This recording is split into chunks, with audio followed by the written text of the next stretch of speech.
Ściganie się na najwyższym poziomie to nie jest prosta sprawa i wiele czynników bierze udział w końcowym wyniku. W moim przypadku o jeden jedyny czynnik nie zadbałem zbyt dobrze i to spowodowało taki, a nie inny wynik.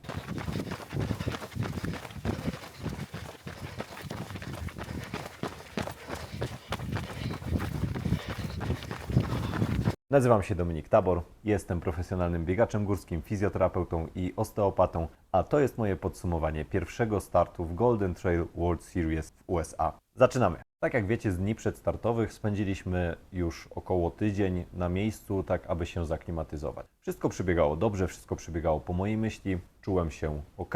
Oprócz tych kilku dni infekcji przed startem. Bolało mnie gardło, ale pokonałem ten ból i w dzień startu przystąpiłem jakby do rywalizacji już bez jakiegoś konkretnego, wielkiego bólu. Odczuwałem jedynie lekkie drapanie w gardle, ale fizycznie czułem się naprawdę dobrze, co pokazały również dni poprzednie, które prowadziły do startu. Jednakże w dzień startu jedyną alarmującą nieco rzeczą był lekki ból brzucha dzień przed startem. Jednak zignorowałem go, ponieważ czasami, wiadomo, każdemu ból może się zdarzyć. Nic nie zapowiadało tego, że coś będzie nie tak. Przygotowałem swoje żywienie tak jak zwykle je przygotowuję, w takiej samej ilości, te same żele, ten sam izotonik. Rozgrzewka przebiegła również bardzo dobrze. Zaraz przed startem ustawiłem się w drugiej bądź trzeciej linii, mieć dosyć dobry punkt wyjściowy. Wystartowaliśmy i zaraz po starcie, jakieś około 200 metrów, od razu wbiegało się na single track. Chociaż to był początkowy etap biegu, więc nie miało to aż tak może dużego znaczenia. Natomiast, aby nie tracić niepotrzebnie energii, ja ustawiłem się tak, aby wbiec tam w czołówce. Przebiegając przez strumyk, który był na około 400 metrze, znajdowałem się na około 10-12 pozycji.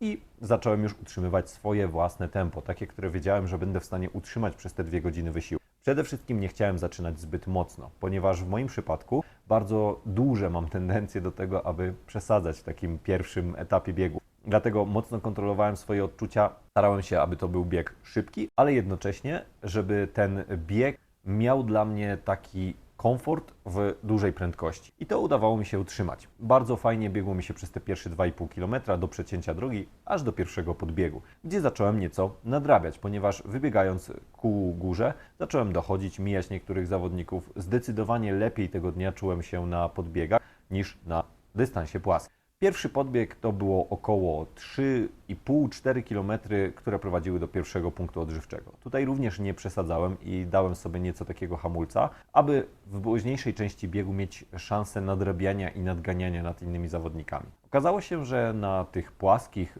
takich niezbyt nachylonych podbiegach jestem na mniej więcej równym poziomie z ludźmi, którzy biegli obok mnie. Natomiast w momencie, w którym przychodził większy podbieg, schody, duże nachylenie, bardzo mocno nadrabiałem. Cieszy i pokazuje, że forma jest dobra. Do końca pierwszego podbiegu, nie pamiętam, który tutaj byłem, ale bardzo mocno kontrolowałem swoją pozycję i czułem się również bardzo dobrze. Nadszedł następnie zbieg, który był długi i było na nim bardzo dużo zakosów. Musieliśmy w tym biegu akurat biec idealnie po trasie. Nie było możliwości skracania, nie było możliwości żadnego ścinania zakrętów, z tego względu, że pierwsze ścięcie to była kara 5 minut, a drugie ścięcie to była dyskwalifikacja. Dlatego kompletnie nie warto było tego robić.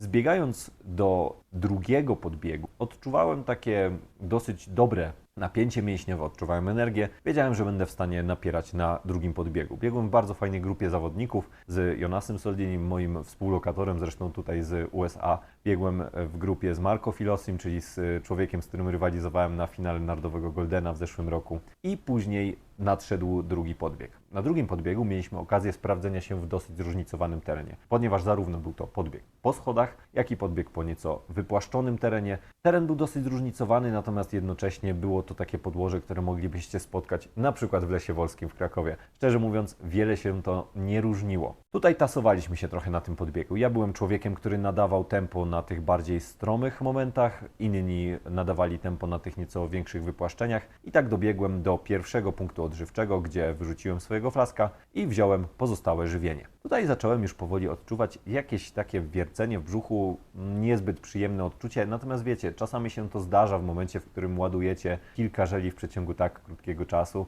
i staracie się jeszcze dobrze i szybko biec. Zdarza się to, więc nie przejąłem się tym i zacząłem zbiegać. Tutaj na tym zbiegu nadrobiłem naprawdę sporo. Wyprzedzałem zawodników, bo moim atutem jest właśnie ten trudniejszy technicznie teren. Dzięki temu jestem też w stanie właśnie biegać w nieco szybszym tempie w takich warunkach i to było moją mocną stroną, ponieważ tutaj po raz kolejny było dużo schodów, było trochę korzeni, trochę kamieni. Ja natomiast w takim terenie nie boję się, tylko po prostu lecę do przodu, więc nadrobiłem sporo czasu i spotkałem Jędrka na samym dole tego zbiegu. Tutaj czekał nas już ostatni podbieg do drugiego punktu odżywczego, który miał ponad 4 km i około 400 metrów przewyższenia. Natomiast to przewyższenie było robione na mniejszej liczbie kilometrów, ponieważ była to taka pofałdowana trasa. Tutaj niestety, aż mi ciężko o tym mówić, zaczęły się problemy i te problemy nie były takie, jak to było na maratonie du Mont Blanc, ponieważ na maratonie było to odczucie bólu brzucha, czucie parcia jakby na biegunkę. Natomiast tam nie odczuwałem konieczności wymiotów, czy też zatykania w obrębie przepony, czy też żołądka. Wystąpiły obie dolegliwości naraz, czyli jednocześnie zacząłem odczuwać ciśnienie na tak zwaną dwójkę, a z drugiej strony ciągnęło mnie nieco na wymioty, dlatego o żywieniu już nie mogło być mowy w tym momencie, ale po raz kolejny nie przejąłem się tym, tylko postarałem się skupić na tym, co mam zrobić. Jędrek powiedział mi, że mam bardzo blisko siebie grupki zawodników, po 2, po 3,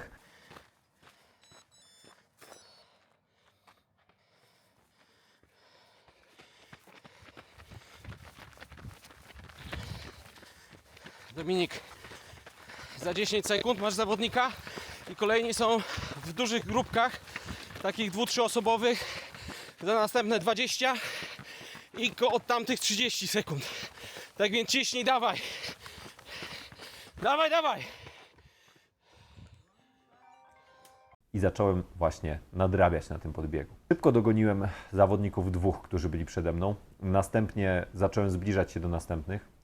Na bardzo ciężkim fragmencie, czyli na tym, co było moją mocną stroną, na około 10 km do mety. Niestety mój brzuch odmówił już posłuszeństwa i ból zaczął zwiększać się na tyle mocno, że nie byłem w stanie już kontynuować takiej intensywności. Po prostu wejście na każdą wyższą intensywność powodowało ciśnienie na wymioty, ciśnienie na biegunkę, no i niestety nie byłem już w stanie podjąć rywalizacji z zawodnikami, którzy zaczęli mnie tutaj wymijać. I tak zacząłem właśnie w połowie tego podbiegu, na mniej więcej 10 km do mety, padać w klasyfikacji. Jednocześnie wiedziałem, że muszę dobiec tutaj do mety po raz kolejny, ponieważ muszę mieć punkty do końcowej klasyfikacji Goldena. Dlatego to odczucie nie tyle, że mnie złamało, ale dało mi takie poczucie, kurczę, to nie może się dziać znowu. Ale jednak się wydarzyło. Dlatego dobiegając już do drugiej stacji odżywczej, nie wziąłem już niczego, wyrzuciłem tylko wszystko, co miałem ze sobą i zacząłem ostatni zbieg, który w normalnych warunkach biegłbym bardzo szybko, po około pewnie 3 minuty na kilometr. Tutaj natomiast, nawet nie pamiętam, jakie było moje tempo, natomiast tak jak zerknąłem później na tętno, na wykres tętna, spadło ono drastycznie i nie byłem w stanie napierać już w ogóle, dlatego że do bólu brzucha, do ciągnięcia na wymioty i do parcia na dwójkę doszło jeszcze bardzo silne kłucie w obrębie przepony. I to nie była kolka właśnie, to nie jest taki ból kolkowy, tylko kłucie w okolicy żołądka. Tak biegłem, wyminęło mnie tutaj jeszcze 2 zawodników i dobiegając do mety wiedziałem, że jestem może w pierwszej 30, że jest to wyższe miejsce niż na maratonie du Mont Blanc, ale jednocześnie wiedziałem, że nie po to tutaj przyjechałem. Zaraz po mecie puściły już wszystkie hamulce, które trzymały mnie w trakcie biegu i po prostu zwymiotowałem i niestety musiałem iść później od razu do Toitoja, także nie było to miłe zakończenie biegu. Plusem natomiast było to, że zaraz po tych wydarzeniach całkowicie odpuścił ból, więc nie było to tym razem żadne zatrucie bakteryjne, tak jak to miało w ostatnim przypadku. Tutaj, przyznaję się do tego bez bicia, popełniłem duży błąd żywieniowy. Jak może wiecie, niektórzy z Was z moich mediów społecznościowych, niedawno zdiagnozowano u mnie SIBO. Wprawdzie graniczne, ale takie, które dawało mi objawy już od nieco dłuższego czasu. W każdym momencie, w którym dieta nieco mocniej podrażniała moje jelita, wszystkie dolegliwości, z którymi zmagałem się w przeszłości, nawracały. Nie do końca nauczyłem się jeszcze tego, jak powinna wyglądać przede wszystkim dieta przedstartowa przy takiej dolegliwości, dlatego tutaj zrobiłem wszystko tak samo, jak wspomniałem, jak robiłem poprzednio. Ale dużym błędem było zbyt duże ładowanie węglowodanów. Dla tych, którzy nie wiedzą, ładowanie węglowodanami to taki protokół, w którym na 2-3 dni przed startem zwiększamy ilość węglowodanów na kilogram masy ciała nawet do 12 gramów, co jest ogromną liczbą. Natomiast pomaga to naładować mięśnie, naładować wątrobę glikogenem, tak aby mieć dużo energii w dniu startu. To tak w dużym uproszczeniu. Jednakże w takiej przypadłości jak moja zaczyna to duże procesy fermentacyjne. I te procesy fermentacyjne często powodują późniejsze dolegliwości żołądkowo-jelitowe. O ile nie są one odczuwalne w trakcie treningów o niższej intensywności czy treningów nawet interwałowych, to w przypadku takiego napierania przez tak długi czas, na tak wysokiej intensywności, każdy najmniejszy błąd niestety, ale powoduje większe dolegliwości i powoduje pewne problemy, tak jak w moim przypadku. Dodatkowo nie pomógł fakt, iż nie zwróciłem uwagi na jeden czynnik w diecie, który jest bardzo często obecny w amerykańskich produktach, a mianowicie dodatki syropu fruktozowego. Tutaj jest to pewna reguła, że ten syrop się pojawia, ale w moim przypadku po raz kolejny jest to produkt bardzo wysoko fermentujący, który może powodować dodatkowe dolegliwości, stany zapalne. W moim przypadku właśnie tak było. Tak zresztą podejrzewamy z moim teamem, ponieważ nie zmieniałem niczego innego przed startem. Trening, dieta, wszystko inne było takie samo, natomiast jedyną wskazówką, że to mogło spowodować moje dolegliwości, była właśnie wysoka zawartość fruktozy. Czy jest mi przykro? Oczywiście. Nie przyjechałem tutaj po to, żeby walczyć o top 30. Jechałem tutaj walczyć o top 10, minimum o top 15 i jestem gotowy na takie bieganie. Dlatego ogromnie odczułem to emocjonalnie w dniu startu, że po raz kolejny nie byłem w stanie przez czynnik, który nie jest zależny od mentalu, czy też nie jest zależny od fizyczności, sprzedać swojej formy. Jest to jednak nauczka na przyszłość, jest to kolejna nauka do budowania siebie jako sportowca, do budowania siebie jako profesjonalisty i przede wszystkim do poznania swojego ciała i poznania tego, jak zdrowo z nim postępować. Ja już znajduję się w Mammoth Lakes i ze zniecierpliwieniem oczekuję na ten następny start. Poprawiłem to, co mogłem, wyciągnąłem wnioski, już nie rozpamiętuję tego, co było. Natomiast cieszę się też z tego, że mogę być w takim miejscu, w jakim jestem. Już niedługo pokażę Wam, jak wygląda tutaj nasz pobyt w Mammoth Lakes, jak wyglądają te góry, bo są one przepiękne, totalnie przepiękne, jak wyglądają nasze przygotowania, a przede wszystkim jak wygląda też moja dieta przed startem i co tutaj się zmieni. Także oczekujcie na następny odcinek, a przy okazji wszystkim Wam, moim obserwatorom, muszę serdecznie podziękować. Serdecznie podziękować za to, jak dobre słowa kierujecie do mnie po każdej mojej porażce. I widzę też, że często opisywanie porażek i takie szczere przyznawanie się do błędów działa też bardzo dobrze, ponieważ wiele osób pisze mi, że umożliwiło im to pogodzenie się z jakimś błędem, który popełnili, czy porażką. Dlatego jeszcze raz dziękuję Wam bardzo za całe wsparcie, które otrzymałem. I mam nadzieję, że w końcu będę mógł podzielić się większym sukcesem, tak jak to miało miejsce na początku tego roku, a nie rozpamiętywać i rozpatrywać swoich błędów, analizować tego, co poszło nie tak. Mam nadzieję, że ilość nauki na ten rok skończona i że w niedzielę pokażę, na co mnie stać w mocnej stawce zawodników. Trzymajcie się, do zobaczenia. Zasubskrybujcie kanał, zostawcie łapkę w górę, zostawcie komentarz i do zobaczenia w kolejnym odcinku z Mammoth Lakes.